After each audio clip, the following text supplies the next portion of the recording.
In February 2022, the Russian Black Sea Fleet was the most feared navy between Istanbul and Odessa. A guided missile cruiser, modern frigates, attack submarines, landing ships, and the fortress harbor of Sevastopol in Crimea stood behind it. Ukraine had almost no conventional navy left to fight it. By early 2024, Russia's flagship was on the seabed, and Ukrainian and Western assessments put roughly a third of the fleet as damaged, destroyed, or disabled. Ukrainian missiles and sea drones did that damage, but the rule that made the losses so hard to replace was signed in Switzerland in 1936. This month, it turns 90. To understand how a treaty can decide the fate of a navy, start with a map of the Black Sea. It is a huge body of water with only one seagoing exit to the world's oceans. A warship leaving Sevastopol or Novorossiysk has to sail southwest to the Bosporus, a narrow strait that cuts directly through the middle of Istanbul, past mosques, container terminals, and 15 million people, and squeezes down to about 700 meters at its tightest point. Beyond Istanbul lies the Sea of Marmara, and beyond that a second bottleneck, the Dardanelles, before the water finally opens into the Aegean and the Mediterranean. Every meter of that route belongs to one country, Turkey. Empires spent centuries fighting over this passage. Ottoman sultans, Russian czars, and the British soldiers who bled at Gallipoli in 1915 all understood the same brutal geography. Whoever controls the Turkish Straits controls the front door of the Black Sea, and whoever sits inside that sea can be locked in. Russia has felt this pressure for more than 2 centuries because its warm water fleet, the pride of Sevastopol, has always lived one closed gate away from being trapped in a saltwater lake. After the First World War, the victorious powers stripped Turkey of full military control over the Straits. The 1923 Lausanne regime demilitarized the waterway and placed the regulation of passage under an international commission chaired by Turkey. Foreign warships could pass under internationally agreed rules, while Turkish forces were forbidden to fortify the surrounding zone. For the new Turkish Republic, this was an open wound. Ankara wanted the Straits back, and by the mid-1930s, the moment to ask had arrived. Europe was rearming. Mussolini's Italy was expanding across the Mediterranean. Hitler had marched troops back into the Rhineland. The great powers suddenly needed Turkey more than they needed a demilitarized waterway. On July 20th, 1936, in the lakeside Swiss town of Montreux, diplomats from Turkey, the Soviet Union, Britain, France, and a handful of other states signed the Montreux Convention, the document that still governs the Straits today. Turkey regained full military control of the Straits and the right to remilitarize the surrounding zone. In exchange, it accepted a durable rulebook written into international law. That rulebook is where the story of Russia's trapped losses really begins. In peacetime, merchant vessels of every flag enjoy freedom of passage through the Straits, subject to limited sanitary rules and the charges specifically permitted by the convention. Pilotage is available, but not compulsory. Turkey cannot impose the kind of compulsory transit toll collected at the Suez Canal. This matters far beyond the region because Black Sea ports carry a major share of the grain exported by Russia and Ukraine toward markets in Africa, the Middle East, and beyond. Warships live under a completely different regime. No more than 9 warships, with a combined displacement of no more than 15,000 tons, may pass through the Straits at one time. Once inside the Black Sea, warships belonging to countries outside the region face an aggregate ceiling of up to 45,000 tons, with no single non-Black Sea country normally allowed more than 30,000.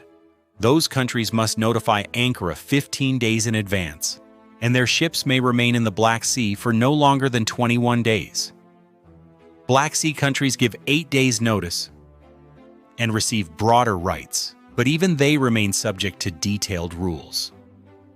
Aircraft carriers are barred from passing through the Straits, Submarines may transit only if they belong to a Black Sea country and are either rejoining their Black Sea base after construction or purchase abroad, or making an authorized voyage to or from repair yards outside the Black Sea. It reads like harbor regulations for a busy waterway. Keep those numbers in mind, because in 2022, they helped decide the fate of an entire fleet. The treaty passed its first great test during the Second World War. Turkey remained non-belligerent for most of the conflict and used the convention to bar the warships of belligerent states from passing through the Straits. That kept German and Italian capital ships out of the Black Sea. It did not eliminate the Axis naval presence completely. Romania already possessed a navy, while smaller German and Italian vessels reached the Black Sea through the Danube and overland transport routes. Even so, Montreux prevented the Axis powers from simply transferring a major Mediterranean fleet into the sea. Stalin noticed what the treaty had done for him, and after the war, he decided he wanted more than protection. He wanted the gate itself. In 1945 and 1946, Moscow demanded joint Soviet control of the Straits and permanent bases on Turkish soil, backing the demand with troop movements and naval pressure in a standoff historians call the Turkish Straits Crisis. The campaign backfired completely. Turkey moved decisively toward the Western alliance, accepted American money and weapons under the Truman Doctrine, and joined NATO in 1952. The Soviet Union spent the next 4 decades living with a treaty its own diplomats had helped write, now administered by a Turkey that Soviet pressure had helped push into NATO. And still, nobody walked away. Since 1956, every party has possessed the right to denounce the convention, yet none has done so. The United States is not a party to the treaty, but in practice it has generally planned Black Sea deployments within the limits administered by Turkey. Every great power keeps reaching the same quiet conclusion. Whatever this treaty costs them, losing it would cost more. The Straits decide. They always have. Strategic Decoded exists for exactly this kind of story. The treaties, choke points, and quiet rules that decide wars before the shooting starts. If that is the analysis you want in your feed, subscribe. Now back to the Black Sea. On February 24, 2022, Russian forces invaded Ukraine, and the cruiser Moskva participated in the attack on the Ukrainian garrison at Snake Island. 2 days later, President Zelensky publicly asked Turkey to close the Straits to Russian warships. President Erdogan led a NATO member that buys Russian gas, welcomes millions of Russian tourists, and shares the Black Sea with the Russian Navy. There was no painless option on the table in Ankara. Turkey then reached for the treaty, and everything came down to whether Ankara formally regarded the invasion as a war. Article 19 applies when Turkey is not itself a belligerent, but a war is taking place. Although the Kremlin continued calling its invasion a special military operation, that terminology did not determine the treaty's legal operation. On February 27th, Turkey's foreign minister publicly stated that the situation constituted a war. Turkey then applied Article 19 and closed the Bosporus and Dardanelles to the warships of Russia and Ukraine, apart from the convention's narrow exception for vessels returning to their registered home bases. Within days, Moscow tested that exception, requesting passage into the Black Sea for 4 warships waiting in the Mediterranean.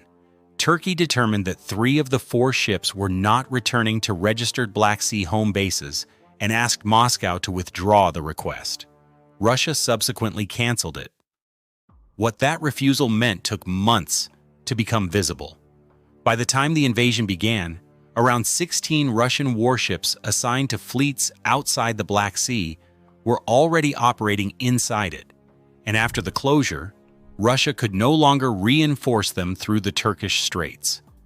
It could still repair or construct vessels inside the Black Sea basin and potentially transfer some smaller craft through internal waterways, but it could not simply replace major losses with ships from its other fleets.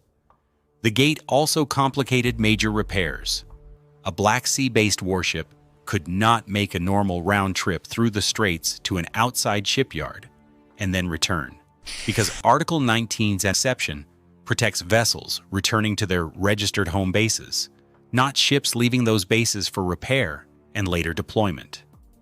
Ukraine understood the new arithmetic faster than most Western analysts did. The Russian fleet was now a nearly fixed population inside a closed arena, and every major warship destroyed was a warship Russia could not easily replace.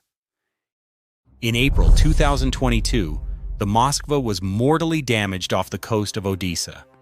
Russia said a fire had detonated ammunition and that the ship later sank in rough seas while being towed. Ukraine said it had struck the cruiser with Neptune missiles, an assessment subsequently supported by Western officials. Either way, the flagship of the Black Sea Fleet went down, the largest warship sunk in combat since the 1982 Falklands War. Then the campaign turned into something naval historians are still trying to categorize. Ukraine had lost most of its conventional navy when Russia seized Crimea in 2014, and it scuttled its own flagship in the first week of the invasion. So it attacked with what it could build in workshops: explosive sea drones, low, dark hulls skimming the waves at night, costing only a fraction of the warships they were built to attack, swarmed Russian vessels at anchor in Sevastopol harbor. Cruise missiles hit the fleet headquarters in broad daylight. Strikes reached ammunition depots. A Kilo-class submarine sitting in dry dock for repairs, and the landing ships that were supposed to threaten Odessa. By late 2023, Russia pulled the core of its fleet out of Sevastopol, the harbor it had held for most of 2 centuries, and moved it east to Novorossiysk on the Caucasus coast. By March 2024, Ukrainian and Western assessments said roughly 30% to 1/3 of Russia's Black Sea Fleet had been damaged, destroyed, or disabled. Exact totals vary because analysts disagree over whether to count landing craft, patrol boats, support ships, temporarily damaged vessels, and ships later returned to service. Much of the surviving combat fleet shifted from Sevastopol toward Novorossiysk and other ports farther east. Novorossiysk has less extensive naval support infrastructure than Sevastopol, although Russia has been working to expand it. Montreux also makes it much harder to send Black Sea-based warships to major yards outside the basin and then return them during the war. The treaty did not do the breaking. It made Russia's major losses far harder to replace, but Montreux is a lock, and locks work on everyone. Britain, the Netherlands, and Belgium transferred mine hunters to the Ukrainian Navy, but the vessels remained outside the Black Sea. In January 2024, Turkey explicitly said that 2 British-donated mine hunters would not be allowed through the Straits while the war continued, saying their passage would violate Turkey's wartime implementation of Article 19. NATO members that are not Black Sea states cannot send an aircraft carrier through the Straits in either peace or war, while their other warships remain subject to strict tonnage, notification, and duration limits. Turkey treats the convention as the foundation of Black Sea stability and guards it fiercely, because the moment the rules bend for one side, they bend for the other. Which brings us to the one project that could test the system. For more than a decade, President Erdogan has championed Kanal Istanbul, a planned 45-kilometer artificial waterway west of the Bosporus. Erdogan has argued that the canal itself would operate under a separate legal and commercial regime, potentially allowing Ankara to charge fees that cannot be imposed on ordinary passage through the Bosporus. Critics, including more than 100 retired Turkish admirals, warned that the project could undermine the Montreux system, and 10 former admirals were detained after their statement was published. Legal scholars remain divided over the canal's exact status, but bypassing the Bosporus would not automatically bypass Montreux. Ships would still have to pass through the Dardanelles, and the convention regulates passage between the Mediterranean and the Black Sea as an integrated system. The canal itself remains unbuilt. Turkey says it has not abandoned the project, but financing and the construction timetable remain uncertain, even as related bridge, housing, and infrastructure work continues along the planned route. For now, Montreux remains in place. Step back, and the shape of this story comes into focus. A treaty written in the age of battleships, before radar became standard equipment at sea, before guided missiles, before NATO or the United Nations existed, quietly shaped the naval balance of a 21st century war. Russia planned for its Black Sea fleet to strangle the Ukrainian coast and threaten Odessa with amphibious landings. By 2024, its major warships were confined to the Black Sea basin. Much of the surviving fleet pushed east from Sevastopol, hemmed in by a document Stalin's own diplomats helped negotiate, administered by a country that never fired a shot. The Straits decide. They always have.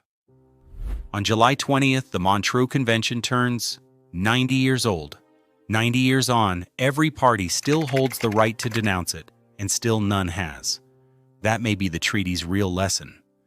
In a region where every fleet, pipeline, and border is contested, the most durable weapon turned out to be a rule book. Everyone resents a little, and nobody dares to lose. The Black Sea has a gatekeeper written into law. The Baltic Sea has no equivalent treaty giving one coastal state comparable wartime control over naval access, and that is exactly why the war over its seabed cables is fought in the shadows, ship by ship, anchor by anchor. Our breakdown of that hidden war under the Baltic is on screen now. Strategic Decoded covers the strategy behind the headlines. Calm analysis. Real sources. No hype.